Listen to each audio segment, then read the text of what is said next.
ਅਸੀਂ ਅੱਜ ਹਾਰਟ ਬਾਰੇ ਗੱਲ ਕਰਾਂਗੇ, ਜਾਣੀ ਕਿ ਦਿਲ ਬਾਰੇ, ਕਿ ਦਿਲ ਦੇ ਰੋਗ ਕੀ ਨੇ। ਸਾਡੇ ਨਾਲ ਮੌਜੂਦ ਨੇ ਐਕਸਪਰਟ ਡਾਕਟਰ ਅਸ਼ਵਨੀ ਬਾਂਸਲ जी। ਸਭ ਤੋਂ ਵੱਡੀ ਪ੍ਰੋਬਲਮ ਹੈ ਹਾਰਟ ਅਟੈਕ। ਕੀ ਕਾਰਨ ਕੀ ਹੈ, ਮੇਜਰ ਕਿਉਂ? ਪਿਛਲੇ 6 ਮਹੀਨਿਆਂ 'ਚ ਹੀ ਕਰੀਬ 10 ਬੜੀ ਪਰਸਨੈਲਿਟੀ 50 ਸਾਲ ਤੋਂ ਘੱਟ ਦੀ ਉਮਰ ਦੇ ਵਿੱਚ ਉਹਨਾਂ ਨੂੰ ਹਾਰਟ ਅਟੈਕ ਹੋ ਗਿਆ। ਜੋ ਆਪਣੇ ਆਪ ਨੂੰ ਫਿਟ ਸਮਝਦੇ ਆ ਉਹਨਾਂ ਨੂੰ ਹੈਲਦੀ ਲਾਈਫ ਸਟਾਈਲ ਅਪਣਾਉਣਾ ਚਾਹੀਦਾ, ਆਪਣਾ ਵਜਨ ਘੱਟ ਰੱਖਣਾ ਚਾਹੀਦਾ, ਸਮੋਕਿੰਗ ਬਿਲਕੁਲ ਨਹੀਂ ਕਰਨੀ ਚਾਹੀਦੀ, ਐਲਕੋਹਲ ਦਾ ਕੰਜ਼ੰਪਸ਼ਨ ਮਿਨੀਮਮ ਰੱਖਣਾ ਚਾਹੀਦਾ। ਐਟਲੀਸਟ ਆਧਾ ਘੰਟਾ ਸਵੇਰੇ ਅੱਛੀ ਐਕਸਰਸਾਈਜ਼ ਕਰਦਾ ਹੈ ਜਿਹਦੇ ਵਿੱਚ ਉਸਦਾ ਸਾਹ ਫੁੱਲੇ, ਪਸੀਨਾ ਆਵੇ, ਤਾਂ ਉਹਨਾਂ ਦੇ ਹਾਰਟ ਦੀ ਅਟੈਕ ਦੇ ਰਿਸਕ ਬਹੁਤ ਘੱਟ ਨੇ। ਕਈ ਵਾਰ ਕਹਿੰਦੇ ਆ ਕਿ ਤੀਜਾ ਅਟੈਕ ਸੀਗਾ, ਬੰਦਾ ਤਾਂ ਮਰ ਗਿਆ, ਜੇ ਪਹਿਲਾ ਦੂਜਾ ਹੁੰਦਾ ਸ਼ਾਇਦ ਬਚ ਜਾਂਦਾ। ਪੇਸ਼ੈਂਟ ਰਾਤੀ ਸੋਇਆ ਸੀਗਾ, ਸਵੇਰੇ ਨਹੀਂ ਉੱਠਿਆ, ਮੇਜਰ ਅਟੈਕ ਹੋਇਆ, ਟਾਈਮ ਵੀ ਨਹੀਂ ਮਿਲਿਆ ਕਿਸੇ ਨੂੰ ਕੁਝ ਕਰਨ ਦਾ, ਕਿਉਂਕਿ ਹਾਰਟ ਦੇ ਵਿੱਚ 3 ਨਸਾਂ ਹੁੰਦੀ ਹੈ। ਅਗਰ ਮੇਨ ਨਸ ਦੇ ਵਿੱਚ ਬਲੋਕੇਜ ਆ ਗਈ ਔਰ ਮੇਨ ਨਸ ਦੇ ਵਿੱਚ ਅਟੈਕ ਆ ਗਿਆ ਤਾਂ ਮੋਸਟਲੀ ਟਾਈਮ ਨਹੀਂ ਮਿਲਦਾ। ਸਤਿ ਸ਼੍ਰੀ ਅਕਾਲ, ਤੁਸੀਂ ਦੇਖ ਰਹੇ ਟੀਵੀ ਪੰਜਾਬ। ਮੈਂ ਤੁਹਾਡਾ ਨਾਲ ਜਸਪ੍ਰੀਤ ਸਿੰਘ ਅੱਜ ਲੈ ਕੇ ਹਾਜ਼ਰ ਹਾਂ ਆਪਣਾ ਖਾਸ ਸ਼ੋਅ, ਜਿਸ ਦਾ ਨਾਮ ਹੈ ਹੈਲਥ ਮੰਤਰਾ।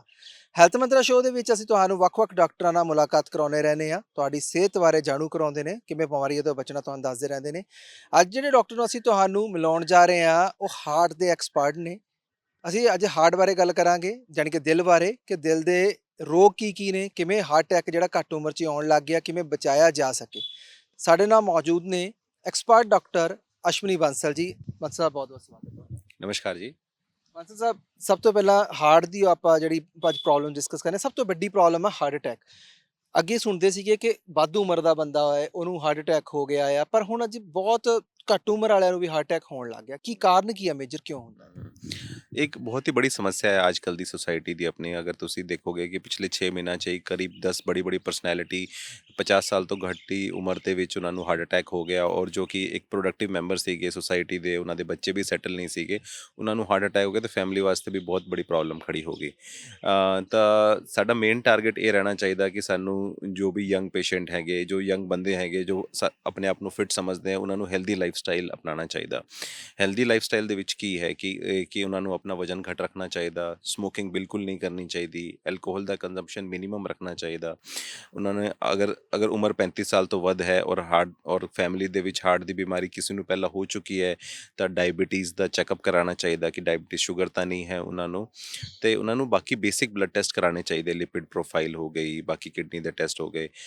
ਅਗਰ ਬੰਦਾ ਹੈਲਦੀ ਲਾਈਫ ਸਟਾਈਲ ਰੱਖੀ ਹੈਗੀ, ਬਹੁਤ ਜ਼ਿਆਦਾ ਮੀਠਾ, ਬਹੁਤ ਜ਼ਿਆਦਾ ਤਲਾ ਹੋਇਆ ਚੀਜ਼ ਨਹੀਂ ਖਾਂਦਾ ਹੈ, ਬਹੁਤ ਜ਼ਿਆਦਾ ਫਾਸਟ ਫੂਡ ਨਹੀਂ ਖਾਂਦਾ ਹੈ, ਅਤੇ ਐਟਲੀਸਟ ਆਧਾ ਘੰਟਾ ਸਵੇਰੇ ਅੱਛੀ ਐਕਸਰਸਾਈਜ਼ ਕਰਦਾ ਹੈ ਜਿਹਦੇ ਵਿੱਚ ਉਸਦਾ ਸਾਹ ਫੁੱਲੇ, ਪਸੀਨਾ ਆਵੇ, ਚਾਹੇ ਉਹ ਦੌੜ ਸਕਦਾ ਹੈ, ਚਾਹੇ ਰੱਸੀ ਕੂਦ ਸਕਦਾ ਹੈ, ਚਾਹੇ ਥੋੜੀ ਐਕਸਰਸਾਈਜ਼ ਖੇਲ ਸਕਦਾ ਹੈ ਕੋਈ ਗੇਮ। ਅਗਰ ਆਧਾ ਘੰਟਾ ਰੋਜ਼ ਕਰ ਰਿਹਾ ਹੈ ਔਰ ਉਸਦਾ ਵਜਨ ਕੰਟਰੋਲ ਹੈ, ਬੇਸਿਕ ਬਲੱਡ ਟੈਸਟ ਠੀਕ ਹੈ, ਤਾਂ ਉਹਨਾਂ ਦੇ ਹਾਰਟ ਦੀ ਅਟੈਕ ਦੇ ਰਿਸਕ ਬਹੁਤ ਘੱਟ ਨੇ।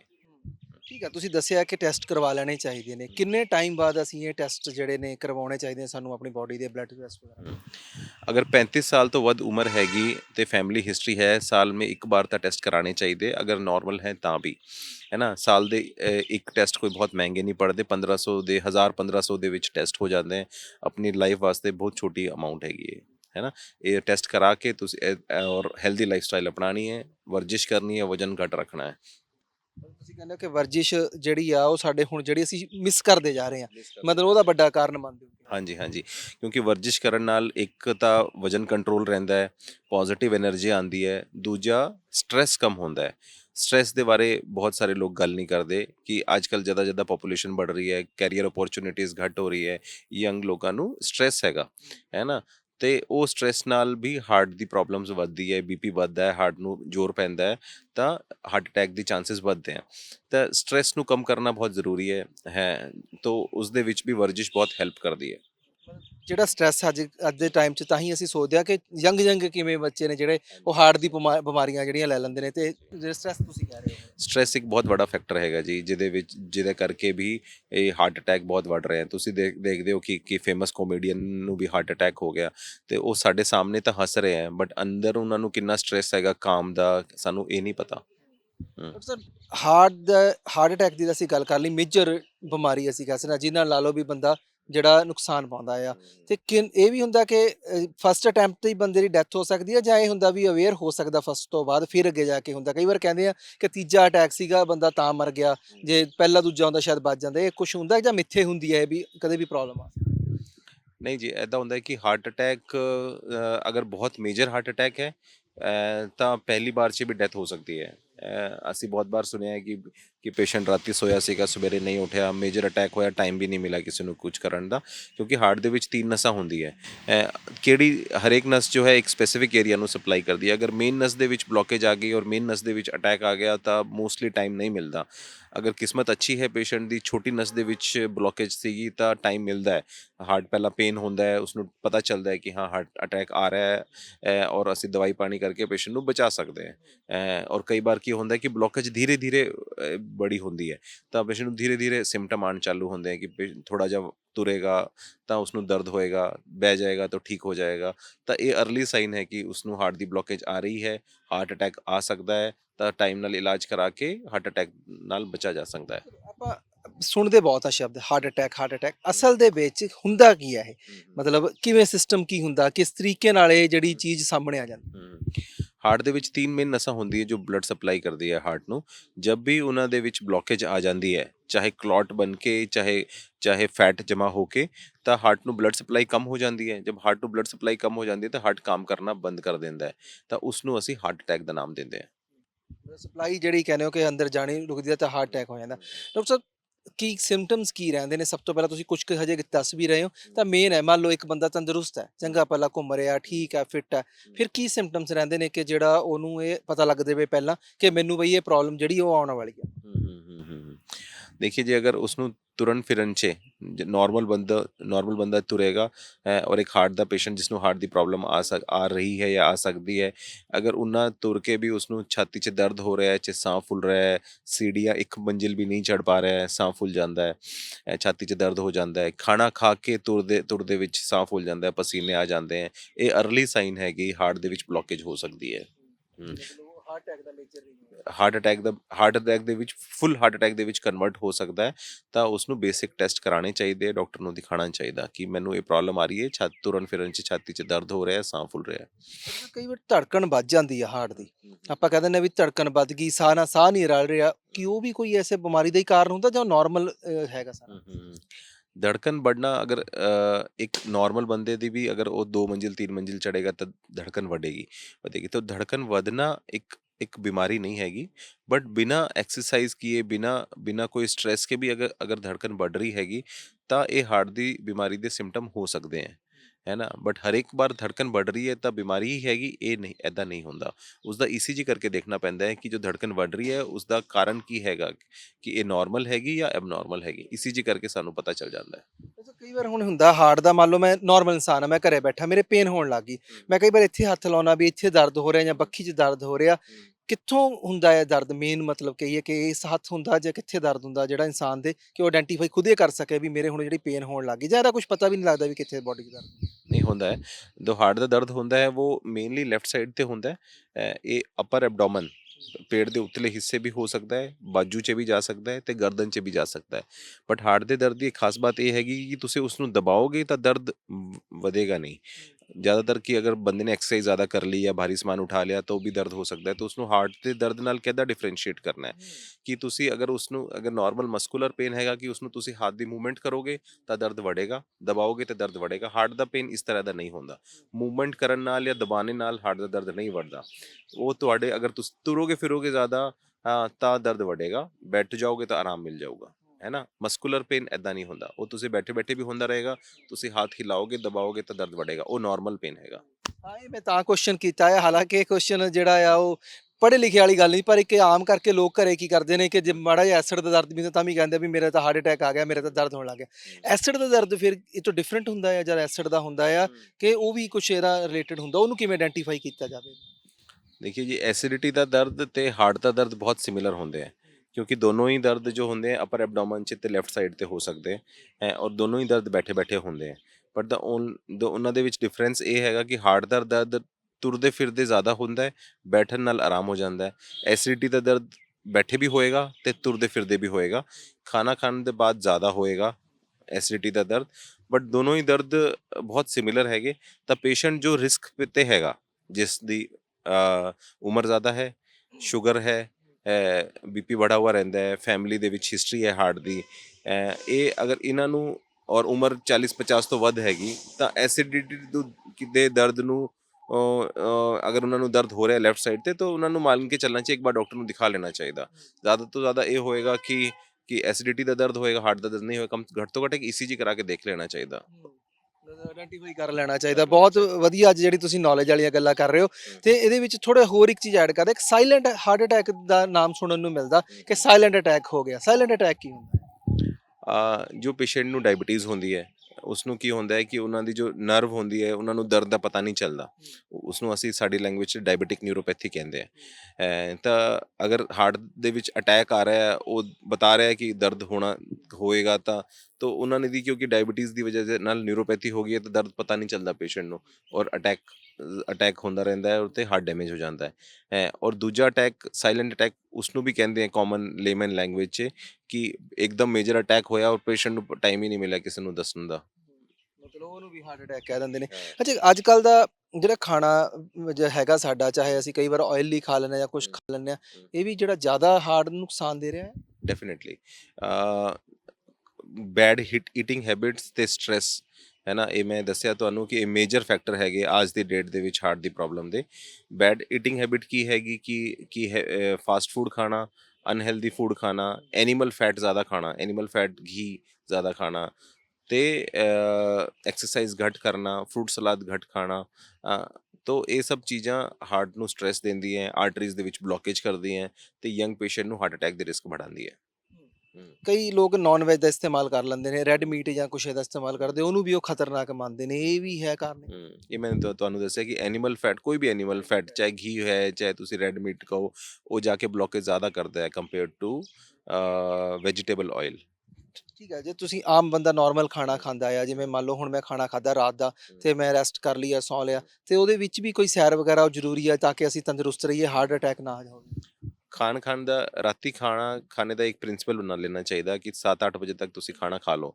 ਅਗਰ ਤੁਸੀਂ ਕੰਮ ਦੇ ਵਿੱਚ ਟਾਈਮ ਲੇਟ ਹੋ ਜਾਂਦਾ ਹੈ, ਤੁਸੀਂ 9-10 ਵਜੇ ਘਰ ਪਹੁੰਚ ਰਹੇ ਹੋ, ਤਾਂ ਨਾਰਮਲ ਖਾਣਾ ਨਾ ਖਾਓ, ਤੁਸੀਂ ਥੋੜਾ ਫਰੂਟ ਸਲਾਦ ਸਬਜ਼ੀ ਖਾਓ, ਥੋੜੀ ਜਿਹੀ ਸਬਜ਼ੀ ਦਾਲ ਲੈ ਲਿਆ, ਤੇ ਬਸ ਖਾਣਾ ਘੱਟ ਖਾਓ। ਅਗਰ ਭੂਖ ਲੱਗ ਰਹੀ ਹੈ, ਥੋੜਾ ਜਿਹਾ दूध ਪੀਓ ਮਲਾਈ ਉਤਾਰ ਕੇ।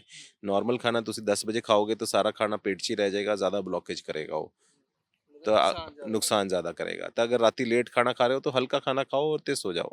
जो भी खाना हैवी खाना खाना है सवेरे खाओ। ਠੀਕ ਹੈ, ਹਾਰਟ ਨੂੰ ਬਚਾਉਣ ਲਈ ਬਹੁਤ ਵਧੀਆ ਤੁਹਾਡੀ ਗੱਲ ਹੈਗੀ ਆ ਕਿ ਖਾਣਾ ਜਿਹੜਾ ਆ ਉਹ ਜ਼ਿਆਦਾ ਅੱਜ ਕੱਲ੍ਹ ਖਾਣਾ ਹੀ ਦਿੱਕਤ ਦੇ ਰਿਹਾ, ਕਿਉਂਕਿ ਸਾਡੀ ਆਮ ਕਰਕੇ ਐਕਸਰਸਾਈਜ਼ ਜਿਹੜੀਆਂ ਨਹੀਂ ਹੋ ਰਹੀਆਂ ਹੈਗੀਆਂ। ਹਾਰਟ ਲਈ ਕੋਈ ਖਾਸ ਸਪੈਸੀਫਿਕ ਐਕਸਰਸਾਈਜ਼ ਹੁੰਦੀ ਹੈ ਕਿ ਇਹਨੂੰ ਅਸੀਂ ਸਟਰੋਂਗ ਕਰ ਸਕੀਏ ਤਾਂ ਇਹ ਆਮ ਬਿਮਾਰੀਆਂ ਨਾਲ ਲੜ ਸਕੇ?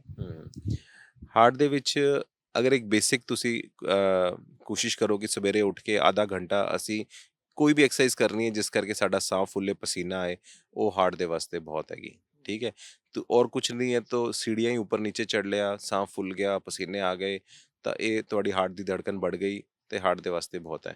ਨਹੀਂ ਤਾਂ ਦੌੜ ਸਕਦੇ हैं, ਰੱਸੀ ਕੂਦ ਸਕਦੇ हैं, ਸਾਈਕਲਿੰਗ ਕਰ ਸਕਦੇ हैं, ਕੋਈ ਗੇਮ ਖੇਲ ਸਕਦੇ हैं, ਸਾਰੀ ਚੀਜ਼ਾਂ ਹਾਰਟ ਨੂੰ ਸਟਰੋਂਗ ਕਰਦੀਆਂ। ਠੀਕ ਹੈ, ਹੁਣ ਬਿਲਕੁਲ ਤੁਹਾਡੀ ਗੱਲ ਸਹੀ ਹੈਗੀ ਆ ਕਿ ਜਿਹੜਾ ਪਸੀਨਾ ਆਉਣਾ, ਯਾਨੀ ਕਿ ਪਸੀਨਾ ਆਉਣਾ ਇੰਪੋਰਟੈਂਟ ਹੈਗਾ ਸਾਡੇ ਸਰੀਰ ਲਈ ਜੇ ਅਸੀਂ ਆਪਣੇ ਹਾਰਟ ਨੂੰ ਬਚਾਉਣਾ ਹੈ। ਇਹ ਪਸੀਨਾ ਆਉਣ ਦਾ ਮਤਲਬ ਇਹ ਹੈਗਾ ਕਿ ਤੁਸੀਂ ਘੱਟ ਤੋਂ ਘੱਟ ਇੰਨੀ ਐਕਸਰਸਾਈਜ਼ ਕਰ ਰਹੇ ਹੋ ਕਿ ਤੁਹਾਡਾ ਧੜਕਨ ਵੱਧ ਗਈ ਹੈ, ਤੁਸੀਂ ਉਨੀ ਐਕਸਰਸਾਈਜ਼ ਕੀਤੀ ਹੈ ਕਿ ਪਸੀਨਾ ਆਉਣ ਲੱਗ ਗਿਆ। ਇਹ ਇੱਕ ਰਫ ਐਸਟੀਮੇਟ ਹੈਗਾ ਕਿ ਤੁਸੀਂ ਢੰਗ ਨਾਲ ਐਕਸਰਸਾਈਜ਼ ਕੀਤੀ ਹੈ। ਐਦਾਂ ਹੀ ਤੁਰ ਕੇ ਆ ਗਏ ਮਤਲਬ ਇਹ ਉਸਨੂੰ ਐਕਸਰਸਾਈਜ਼ ਨਹੀਂ ਕਹਿੰਦੇ। ਡਾਕਟਰ ਸਾਹਿਬ, ਇਹ ਤਾਂ ਚਲੋ ਆਪਾਂ ਨਾਰਮਲ ਗੱਲਾਂ ਕਰ ਰਹੇ ਹਾਂ ਜਿਹੜੀਆਂ ਆਮ ਕਰਕੇ ਅਸੀਂ ਹਰ ਕੋਈ ਕਰ ਸਕਦਾ।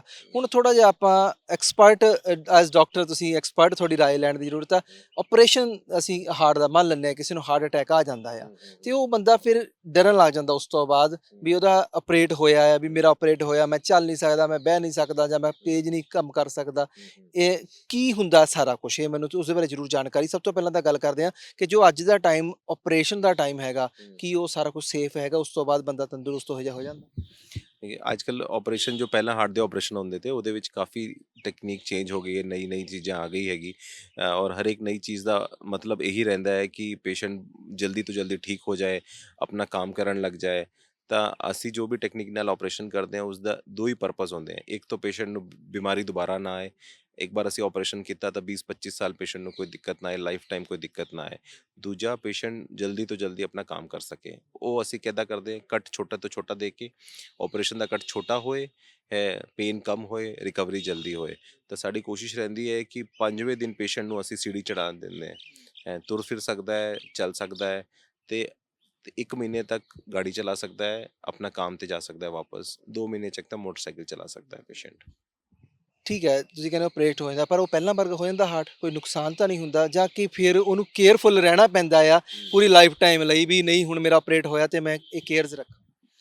ਅਗਰ ਪੇਸ਼ੈਂਟ ਸਾਡੇ ਕੋਲ ਟਾਈਮ ਨਾਲ ਆ ਰਿਹਾ ਹੈ ਔਰ ਉਸਦਾ ਹਾਰਟ ਦਾ ਫੰਕਸ਼ਨ ਠੀਕ ਹੈਗਾ, ਤਾਂ ਅਸੀਂ ਕੰਪਲੀਟ ਰਿਕਵਰੀ ਕਰ ਸਕਦੇ ਹਾਂ। ਅਗਰ ਪੇਸ਼ੈਂਟ ਪਹਿਲਾਂ ਹੀ ਬਹੁਤ ਲੇਟ ਆ ਰਿਹਾ ਹੈ, ਹਾਰਟ ਡੈਮੇਜ ਹੋ ਗਿਆ, 15% 20% काम कर रहा है, ਤਾਂ ਉਸਨੂੰ ਕੇਅਰਫੁਲ ਰਹਿਣਾ ਪਏਗਾ, आगे भी दवाई खानी पड़ेगी और सारे प्रिकॉशंस रखने पड़ेंगे, क्योंकि हार्ट ऑलरेडी कमज़ोर हो चुका है। ਅਸੀਂ ਆਪਰੇਸ਼ਨ ਕਰਕੇ ਉਸਨੂੰ 15% ਤੋਂ 30% ਕਰ ਸਕਦੇ ਹਾਂ, 40% ਕਰ ਸਕਦੇ ਹਾਂ, ਬਟ ਨਾਰਮਲ ਨਹੀਂ ਕਰ ਸਕਦੇ। ਇਹ ਆਪਰੇਟ ਕਰਕੇ ਕਹਿੰਦੇ ਸਟੱਡ ਪੈ ਗਏ ਨੇ, ਵੀ ਲੋਹੇ ਦਾ ਹਾਰਟ ਬਣ ਗਿਆ, ਪੰਜਾਬੀ 'ਚ ਲੋਕ ਹੱਸਣ ਲੱਗ ਜਾਂਦੇ ਨੇ, ਕਿ ਉਸ ਨਾਲ ਵੀ ਜਿਹੜੀਆਂ ਦਿੱਕਤਾਂ ਅੱਗੇ ਜਾ ਕੇ ਆਉਣੀਆਂ ਫੇਰ ਸ਼ੁਰੂ ਹੁੰਦੀਆਂ, ਜਾਂ ਜਿੱਥੋਂ ਆਪਰੇਟ ਹੋਇਆ ਹੁੰਦਾ ਉਹ ਫੇਰ ਕਦੇ ਦਿੱਕਤ ਨਹੀਂ ਆਉਂਦੀ?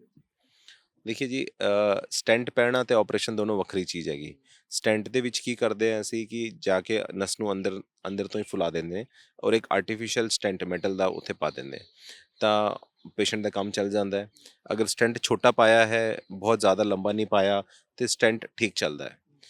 ਆਰਟਰੀ ਵਿੱਚ ਬਹੁਤ ਕੈਲਸ਼ੀਅਮ ਨਹੀਂ ਹੋਣਾ ਚਾਹੀਦਾ, ਹੈ ਨਾ, ਤਾਂ ਸਟੈਂਟ ਠੀਕ ਚੱਲਦਾ ਹੈ, 10-15 ਸਾਲ ਵੀ ਨਿਕਾਲ ਦਿੰਦਾ ਹੈ। ਬਟ ਅਗਰ ਲੰਬਾ ਸਟੈਂਟ ਪਾਉਣ ਦੀ ਲੋੜ ਪੜ ਰਹੀ ਹੈ, ਆਰਟਰੀ ਵਿੱਚ ਬਹੁਤ ਕੈਲਸ਼ੀਅਮ ਹੈ, ਜਾਂ ਪੇਸ਼ੈਂਟ ਬਹੁਤ ਡਾਇਬੀਟਿਕ ਹੈਗਾ, ਤਾਂ ਸਟੈਂਟ ਬਹੁਤ ਕਾਮਯਾਬ ਨਹੀਂ ਰਹਿੰਦੇ, ਜਲਦੀ ਬੰਦ ਹੋ ਜਾਂਦੇ ਹੈ।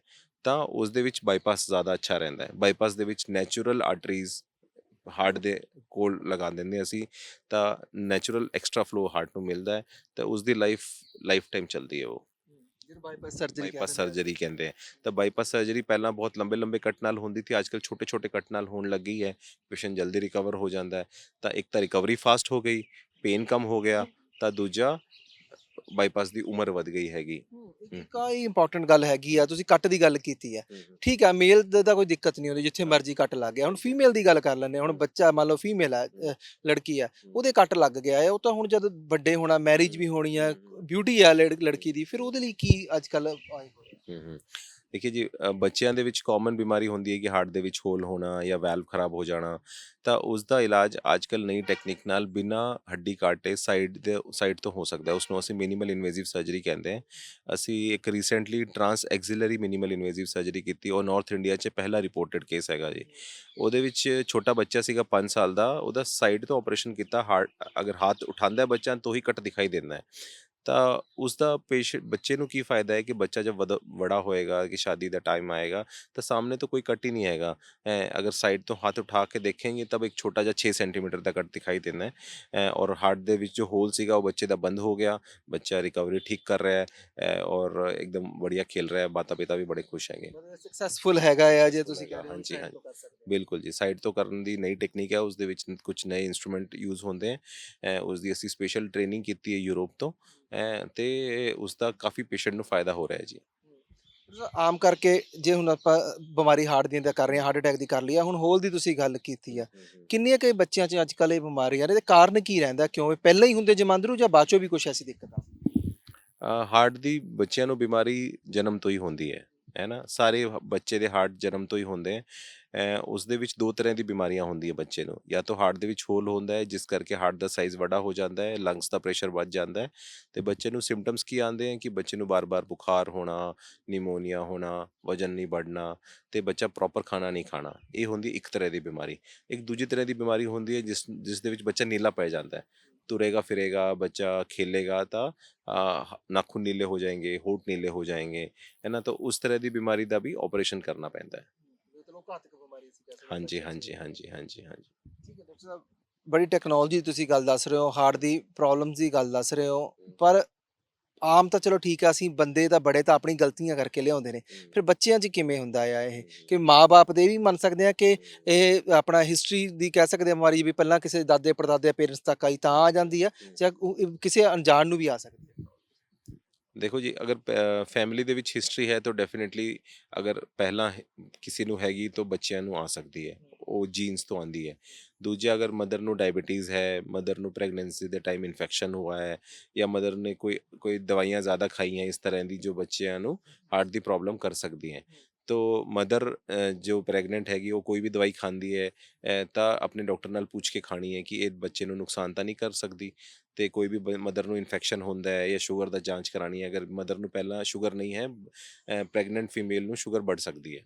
ਤਾਂ ਇਸ ਕਰਕੇ ਅਸੀਂ ਬੱਚਿਆਂ ਨੂੰ ਹਾਰਟ ਦੀ ਬਿਮਾਰੀ ਨਾਲ ਬਚਾ ਸਕਦੇ ਹਾਂ। ਤੇ ਅੱਜ ਕੱਲ੍ਹ ਐਂਟੀਨੇਟਲ ਸਕਰੀਨਿੰਗ, ਫੀਟਲ ਸਕਰੀਨਿੰਗ ਵੀ ਹੁੰਦੀ ਹੈ ਕਿ ਬੱਚਾ ਪੇਟ 'ਚ ਹੈਗਾ, ਅਸੀਂ ਈਕੋ ਕਰਕੇ ਦੇਖ ਸਕਦੇ ਹਾਂ ਕਿ ਬੱਚੇ ਨੂੰ ਹਾਰਟ ਦੀ ਪ੍ਰੋਬਲਮ ਤਾਂ ਨਹੀਂ ਹੈਗੀ। ਅਗਰ ਮੇਜਰ ਹਾਰਟ ਦੀ ਪ੍ਰੋਬਲਮ ਹੈਗੀ, ਜਿਸ ਦੀ ਲਾਈਫ ਠੀਕ ਨਹੀਂ ਰਹੇਗੀ, ਤਾਂ ਅਬੋਰਸ਼ਨ ਕਰਾਇਆ ਜਾ ਸਕਦਾ ਹੈ। ਤਾਂ ਕਿ ਅਸੀਂ ਬੱਚੇ ਨੂੰ ਪੈਦਾ ਹੋਣ ਤੋਂ ਪਹਿਲਾਂ ਹੀ ਸਾਨੂੰ ਪਤਾ ਹੈ ਕਿ ਬੱਚੇ ਦੀ ਜ਼ਿੰਦਗੀ ਠੀਕ ਨਹੀਂ ਰਹੇਗੀ, ਤਾਂ ਅਸੀਂ ਅਬੋਰਸ਼ਨ ਕਰਾ ਸਕਦੇ ਹਾਂ। ਬਹੁਤ ਬੜੀ ਬਿਮਾਰੀ ਹੈ। ਅੱਜ ਕੱਲ੍ਹ ਮੈਕਸਿਮਮ ਬਿਮਾਰੀਆਂ ਦਾ ਇਲਾਜ ਹੋ ਸਕਦਾ ਹੈ, ਅਗਰ ਸਾਨੂੰ ਪਤਾ ਚੱਲਦਾ ਹੈ ਕਿ ਨਹੀਂ ਇਸ ਦਾ ਇਲਾਜ ਹੋ ਜਾਏਗਾ, ਤਾਂ ਜਨਮ ਤੋਂ ਬਾਅਦ ਇਲਾਜ ਕਰਾ ਸਕਦੇ ਹਾਂ ਆਪਰੇਸ਼ਨ ਨਾਲ। ਇੱਕ ਹੋਰ ਆਮ ਕਰਕੇ ਅਸੀਂ ਬੱਚਿਆਂ 'ਚ ਦੇਖਣ ਨੂੰ ਮਿਲਦਾ, ਜਾਂ ਕਈ ਲੋਕ ਕਹਿੰਦੇ ਮਿਲਦੇ ਨੇ ਕਿ ਡਾਕਟਰ ਵੀ ਕਹਿੰਦੇ ਵੀ ਇਹਦਾ ਹਾਰਟ ਕਮਜ਼ੋਰ ਹੈ, ਕੀ ਉਸ ਨੂੰ ਤੰਦਰੁਸਤ ਕੀਤਾ ਜਾ ਸਕਦਾ? ਹਾਰਟ ਕਮਜ਼ੋਰੀ ਦੇ ਕਈ ਕਾਰਨ ਹੁੰਦੇ ਆ ਜੀ। ਅਗਰ ਬੱਚੇ ਦੇ ਹਾਰਟ ਦੇ ਵਿੱਚ ਕੋਈ ਡਿਫੈਕਟ ਹੈਗਾ, ਤਾਂ ਅਗਰ ਉਸ ਡਿਫੈਕਟ ਨੂੰ ਠੀਕ ਕਰ ਦਿਆ ਜਾਏ ਤਾਂ ਹਾਰਟ ਦੀ ਕਮਜ਼ੋਰੀ ਠੀਕ ਕੀ ਜਾ ਸਕਦੀ ਹੈ। ਔਰ ਅੱਜ ਕੱਲ੍ਹ ਕੁਝ ਦਵਾਈਆਂ ਵੀ ਆਉਂਦੀਆਂ ਜਿਸ ਨੂੰ ਦੇ ਕੇ ਅਸੀਂ ਹਾਰਟ ਦੀ ਕਮਜ਼ੋਰੀ ਦੂਰ ਕਰ ਸਕਦੇ ਹਾਂ। ਮਤਲਬ ਹਾਰਟ ਕਮਜ਼ੋਰ ਹੋਣਾ ਬੇਸਿਕਲੀ ਕੀ ਹੁੰਦਾ ਕਿ ਪ੍ਰੋਪਰ ਨਹੀਂ ਸ਼ੇਪ ਬਣੀ ਹੁੰਦੀ, ਜਾਂ ਪ੍ਰੋਪਰ ਵਰਕ ਨਹੀਂ ਕਰਦਾ ਹੁੰਦਾ, ਜਾਂ ਨਾੜੀਆਂ ਬਲੌਕ ਹੁੰਦੀਆਂ ਨੇ, ਇਹ ਕੀ ਹੁੰਦਾ heart ਕਮਜ਼ੋਰ? ਕਮਜ਼ੋਰ ਹਾਰਟ ਦੇ ਫੰਕਸ਼ਨ ਨੂੰ ਬੋਲਦੇ ਹਾਂ ਅਸੀਂ, ਕਿ ਹਾਰਟ ਦਾ ਜੋ ਮੇਨ ਪੰਪ ਹੁੰਦਾ ਹੈ, ਜੋ ਹਾਰਟ ਨੂੰ ਬਲੱਡ ਸਪਲਾਈ ਕਰਦਾ, ਹਾਰਟ ਬਲੱਡ ਸਪਲਾਈ ਕਰਦਾ ਹੈ ਬ੍ਰੇਨ ਨੂੰ, ਬਾਕੀ ਸਰੀਰ ਦੇ ਅੰਗਾਂ ਨੂੰ, ਉਹ ਅਗਰ ਢੰਗ ਨਾਲ ਕੰਮ ਨਹੀਂ ਕਰ ਰਿਹਾ ਤਾਂ ਹਾਰਟ ਨੂੰ ਕਮਜ਼ੋਰੀ ਕਹਿੰਦੇ ਹਾਂ ਅਸੀਂ। ਡਾਕਟਰ ਸਾਹਿਬ, ਹੁਣ ਇੱਕ ਹੋਰ ਆਖਰੀ ਇੱਕ ਸਵਾਲ ਹੈ, ਇੱਕ ਇੰਪੋਰਟੈਂਟ ਹੈਗਾ ਆ। ਆਮ ਕਰਕੇ ਬਲੱਡ ਪ੍ਰੈਸ਼ਰ ਕਰਕੇ ਲੋਕਾਂ ਨੂੰ ਇੱਕ ਪੱਕੀ ਗੋਲੀ ਲਾ ਦਿੱਤੀ ਜਾਂਦੀ ਹੈ ਵੀ ਆ ਖਾਈ ਰੱਖੋ, ਪ੍ਰੈਸ਼ਰ ਥੋੜਾ ਕੰਟਰੋਲ ਰਵੇਗਾ। ਕੀ ਉਹ ਤੋਂ ਕੋਈ ਤਰੀਕਾ ਹੈ ਛੁਟਕਾਰਾ ਪਾਉਣ ਦਾ, ਕੋਈ ਵਧੀਆ, ਜਿਸ ਤਰ੍ਹਾਂ ਨਾਲ ਅਸੀਂ ਗੋਲੀ ਨਾ ਖਾਈਏ? देखो ब्लड प्रेशर क्यों रहता है कि एक ਉਮਰ ਨਾਲ ਜੋ ਹੈ ਉਹ ਹਾਰਟ ਜੋ ਆਰਟਰੀਜ਼ ਹੁੰਦੀਆਂ ਉਸ ਦੇ ਵਿੱਚ ਕੈਲਸ਼ੀਅਮ ਜਮ੍ਹਾਂ ਹੋ ਜਾਂਦਾ ਹੈ, ਤਾਂ ਉਸ ਦਾ ਪ੍ਰੈਸ਼ਰ ਵੱਧ ਜਾਂਦਾ, ਜੋ ਇਲਾਸਟਿਸਿਟੀ ਹੁੰਦੀ ਹੈ, ਫੈਲਣੇ ਦੀ ਕੈਪੈਸਿਟੀ ਹੁੰਦੀ ਹੈ, ਉਹ ਘਟ ਜਾਂਦੀ ਹੈ, ਤਾਂ ਪ੍ਰੈਸ਼ਰ बढ़ ਜਾਂਦਾ ਹੈ। ਤਾਂ ਇਸ ਕਰਕੇ ਬੀਪੀ ਦੀ ਦਵਾਈ ਲਗਾਉਣੀ ਪੈ ਸਕਦੀ ਹੈ। ਠੀਕ ਹੈ ਜੀ। ਤੋ ਉਸ ਦਾ ਇਲਾਜ ਇਹ ਹੈਗਾ ਕਿ ਅਗਰ ਤੁਸੀਂ ਅਗਰ ਦਵਾਈ ਘਟਾਉਣਾ ਚਾਹੁੰਦੇ ਹੋ ਤਾਂ ਸਾਲਟ ਇਨਟੇਕ ਘੱਟ ਕਰਨਾ, ਸਬਜ਼ੀ ਦੇ ਵਿੱਚ ਜਾਂ ਸਲਾਦ ਦੇ ਵਿੱਚ ਨਮਕ ਉੱਪਰ ਨਹੀਂ ਪਾਉਣਾ। ਦੂਜਾ ਵਜਨ ਘਟਾਉਣਾ, अगर दोनों चीज़ें कंसिस्टेंटली की जाए 3 महीने कंसिस्टेंटली की जाए, किसी का वजन अगर 80 किलो है तो अगर वजन वो घटा के 70 किलो तक ले आंदा है तो काफ़ी चांसेस है कि बीपी की दवाई घट जाएगी या बंद भी हो जाएगी। ਮਤਲਬ weight ਜਿਹੜਾ ਆ 10 ਕਿਲੋ ਘੱਟੋ ਘੱਟ ਤੁਸੀਂ ਕਹਿੰਦੇ ਹੋ ਵੀ 3 ਮਹੀਨੇ ਦੇ ਅੰਦਰ ਉਹਨੂੰ ਘੱਟ ਕਰਨਾ ਹੀ घट करना पैना है। अगर 3 महीने ਦੇ ਵਿੱਚ ਤੁਸੀਂ ਡਾਈਟਰੀ ਪੈਟਰਨ ਠੀਕ ਕਰ ਲੈਂਦੇ ਹੋ ਔਰ ਵਜਨ ਘਟ ਕਰ ਲੈਂਦੇ ਹੋ ਤਾਂ ਕਾफ़ी ਚਾਂਸ ਹੈ ਕਿ ਬੀਪੀ ਦੀ ਦਵਾਈ ਘਟ ਸਕਦੀ ਹੈ ਜਾਂ ਬੰਦ ਵੀ ਹੋ ਸਕਦੀ ਹੈ। ਠੀਕ ਹੈ। ਇੱਕ ਹੋਰ ਇੰਪੋਰਟੈਂਟ ਗੱਲ ਹੈਗੀ ਆ, ਆਮ ਰੂਟੀਨ 'ਚ ਦੇਖਣ ਨੂੰ ਮਿਲਦਾ ਕਿ ਐਸਿਡ ਬਹੁਤ ਬਣ ਜਾਂਦਾ ਬੰਦਿਆਂ ਦੇ, ਤੇਜ਼ਾਬ ਬਣਦਾ ਕਿਸੇ ਨਾ ਕਿਸੇ ਕਾਰਨ ਬਣਦਾ, ਉਹ ਵੀ ਹਾਰਟ ਨੂੰ ਨੁਕਸਾਨ ਦਿੰਦਾ? ਹਾਂ, ਐਸਿਡ ਵੀ ਹਾਰਟ ਨੂੰ ਨੁਕਸਾਨ ਦੇ ਸਕਦਾ ਹੈ। ਇਸ ਕਰਕੇ ਕਿ ਐਸਿਡ ਦਾ ਕਾਰਨ ਕੀ ਹੈਗਾ, ਮੋਸਟਲੀ ਐਸਿਡ ਦਾ ਕਾਰਨ ਕੀ ਹੈ ਕਿ ਜਾਂ ਤਾਂ ਬੰਦਾ ਜ਼ਿਆਦਾ ਸਟ੍ਰੈਸ ਲੈ ਰਿਹਾ ਹੈ ਜਾਂ ਖਰਾਬ ਖਾਣਾ ਖਾ ਰਿਹਾ ਹੈ, ਤਾਂ ਦੋਨੋਂ ਹੀ ਚੀਜ਼ਾਂ ਹਾਰਟ ਨੂੰ ਨੁਕਸਾਨ ਦਿੰਦੀ ਹੈ ਤਾਂ ਬੰਦੇ ਦਾ ਸਟ੍ਰੈਸ ਵੀ ਹਾਰਟ ਦਾ ਪ੍ਰੈਸ਼ਰ ਵਧਾਉਂਦਾ ਹੈ ਤੇ ਡਾਈਟਰੀ ਪੈਟਰਨ ਕਰਕੇ ਬਲੋਕੇਜ बढ़ता ਹੈ ਨਾ। ਦੋਨੋਂ ਚੀਜ਼ਾਂ ਨੂੰ ਅਗਰ ਠੀਕ ਕਰਾਂਗੇ ਤਾਂ ਐਸਿਡਿਟੀ ਵੀ ਨਹੀਂ ਹੋਏਗੀ, ਹਾਰਟ ਵੀ ਖੁਸ਼ ਰਹੇਗਾ। ਡਾਕਟਰ ਸਾਹਿਬ, ਤੁਸੀਂ ਇੰਟਰਨੈਸ਼ਨਲ ਵੀ ਵਰਕ ਕੀਤਾ ਆ, ਇੰਡੀਆ 'ਚ ਵੀ ਕਰ ਰਹੇ ਹੋ, ਮੋਸਟਲੀ ਕੀ ਡਿਫਰੈਂਸ ਦੇਖਦੇ ਹੋ ਇੱਥੇ ਦੇ ਉੱਥੇ ਦੇ ਲੋਕਾਂ ਦੇ ਹਾਰਟ ਦੀ ਪ੍ਰੋਬਲਮਸ ਨੂੰ ਲੈ ਕੇ? देखिए हार्ट ਦੀ ਪ੍ਰੋਬਲਮ ਇੰਡੀਆ 'ਚ, ਕਿਉਂਕਿ ਇੰਡੀਆ ਅਭੀ ਵੀ ਇੱਕ ਡਿਵਲਪਿੰਗ ਕੰਟਰੀ ਹੈਗੀ, ਤਾਂ ਅਸੀਂ ਬਹੁਤ ਸਾਰੇ ਰੀਜਨ ਐਸੇ ਹੈਗੇ ਜਿੱਥੇ ਪ੍ਰੋਪਰ ਹਾਈਜੀਨ ਨਹੀਂ ਹੈਗਾ ਤੇ ਸਾਨੂੰ ਇਸ ਤਰ੍ਹਾਂ ਦੀ ਬਿਮਾਰੀਆਂ ਮਿਲਦੀ ਹੈ ਜੋ ਇਨਫੈਕਸ਼ਨ ਕਰਕੇ ਹੋ ਸਕਦੀ ਹੈ। ਵੈਲਵ ਦੀ ਪ੍ਰੋਬਲਮ ਸਾਨੂੰ ਕਾਫੀ ਦੇਖਣ ਨੂੰ ਮਿਲਦੀ ਹੈ ਕਿ ਜਿਹਦੇ ਇਨਫੈਕਸ਼ਨ ਕਰਕੇ ਵੈਲਵ ਖਰਾਬ ਹੋ ਗਏ ਹੈ। ਅਗਰ ਅਸੀਂ ਯੂਰਪ ਦਾ ਜਾਂ ਅਮਰੀਕਾ ਦੇ ਪੇਸ਼ੈਂਟ ਨੂੰ ਦੇਖਦੇ ਹਾਂ ਤਾਂ ਉੱਥੇ ਇਨਫੈਕਸ਼ਨ ਕਰਕੇ ਹਾਰਟ ਦੀ ਬਿਮਾਰੀਆਂ ਬਹੁਤ ਹੀ ਰੇਅਰ ਹੈਗੀ, ਸਾਲ ਤੇ ਕੋਈ ਇੱਕ ਪੇਸ਼ੈਂਟ ਆਉਂਦਾ ਹੈ। ਇੱਥੇ ਸਾਡੇ ਮਹੀਨੇ ਦੇ ਵਿੱਚ 10-15 ਪੇਸ਼ੈਂਟ ਆ ਜਾਂਦੇ ਇਸ ਤਰ੍ਹਾਂ ਦੇ। ਤੇ ਹੁਣ ਜਿੰਨੇ ਸਾਡੇ ਵਿਊਵਰ ਤੁਹਾਨੂੰ ਦੇਖ ਰਹੇ ਆ ਕੈਨੇਡਾ, ਅਮਰੀਕਾ, ਸਾਰੀ ਜਗ੍ਹਾ ਤੇ ਉਹਨਾਂ ਨਾਲ ਕੀ ਖਾਸ ਗੱਲਾਂ ਕਰਨਾ ਚਾਹੋਗੇ ਹਾਰਟ ਨੂੰ ਲੈ ਕੇ? ਕਿਵੇਂ ਉਹ ਤੰਦਰੁਸਤ ਰੱਖਣ, ਕਿਵੇਂ ਆਪਣਾ ਧਿਆਨ ਰੱਖਣ, ਕਿਵੇਂ ਆਇਡੈਂਟੀਫਾਈ ਕਰਨ? ਸਭ ਤੋਂ ਇੰਪੋਰਟੈਂਟ ਬਾਤ ਇਹ ਹੈਗੀ ਕਿ ਮੈਨੂੰ ਲੱਗਦਾ ਹੈ ਕਿ ਜੋ ਯੰਗ ਪੇਸ਼ੈਂਟ ਹੈਗੇ ਉਹਨਾਂ ਨੂੰ ਇਹ ਧਿਆਨ ਰੱਖਣ ਦੀ ਲੋੜ ਹੈ ਕਿ ਆਪਣੇ ਹਾਰਟ ਦਾ ਧਿਆਨ ਰੱਖੋ। ਤੁਸੀਂ ਹੈਲਦੀ ਲਾਈਫਸਟਾਈਲ ਅਪਣਾਓ। ਖਾਣਾ ਤੁਸੀਂ ਜੋ ਖਾ ਰਹੇ ਹੋ ਤੁਹਾਨੂੰ ਪਤਾ ਹੋਣਾ ਚਾਹੀਦਾ ਕਿ ਤੁਹਾਡੇ ਹਾਰਟ ਵਾਸਤੇ ਹੈਲਦੀ ਖਾਣਾ ਹੈ ਜਾਂ ਅਨਹੈਲਦੀ ਖਾਣਾ, ਇਤਨੀ ਨੌਲੇਜ ਸਭ ਨੂੰ ਹੁੰਦੀ ਹੈ। ਤੁਸੀਂ ਜਬ ਖਾ ਰਹੇ ਹੋ ਤਾਂ ਅਨਹੈਲਦੀ ਫੂਡ ਨਾ ਖਾਓ। ਸਵੇਰੇ ਐਕਸਰਸਾਈਜ਼ ਕਰੋ, ਵਰਜਿਸ਼ ਕਰੋ ਤੇ ਰਾਤ ਦਾ ਖਾਣਾ ਤੁਸੀਂ ਹਲਕਾ ਖਾਓ। 8 ਵਜੇ ਦੇ ਬਾਅਦ ਨਹੀਂ ਖਾਓ ਖਾਣਾ। ਠੀਕ ਹੈ।